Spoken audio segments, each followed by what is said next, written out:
e acompanhou o sorteio dos 10 mil reais do programa, que é tudo certo, tudo legalizado.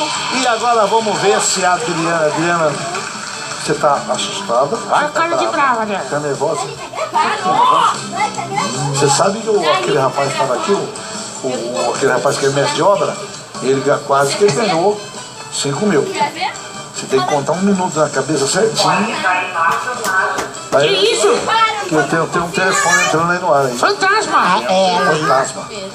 Então, Adriana, você é casado ou solteiro? Separado. Agora vamos ver você chorando. Vai, você não queria brincar? E chora agora. Trabalhou bem.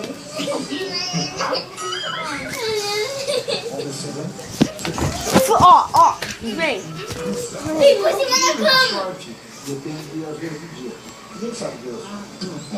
Eu tava numa mega desgraçada com o pessoas.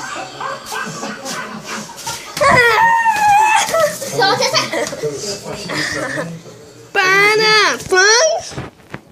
Ai! Você vai parar. Quando eu falar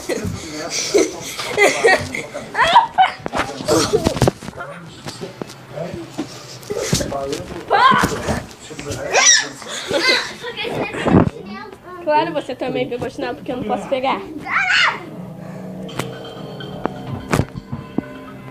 Não, senta cá.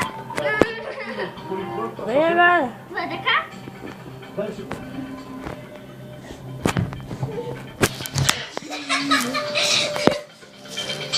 Tem rola briga, cara. Não!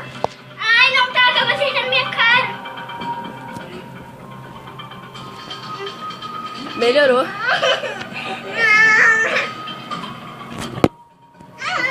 Caraca, eu não tô te batendo.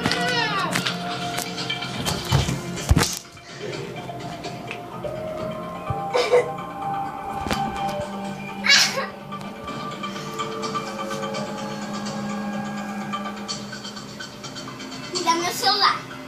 Me dá meu Não é celular. teu, é da minha mãe. Só que tu não tem celular e eu tenho. Me dá meu É celular. mentira, gente. Esse celular é da minha mãe. Me dá meu celular. Olha a cara dela de mentira. Me dá meu celular.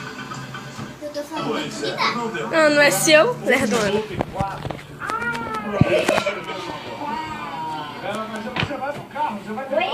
Oi? Oi. porque ela fez a habilidade certinha na roda do carro. Eu tô até com chinelo. Vamos ver quem.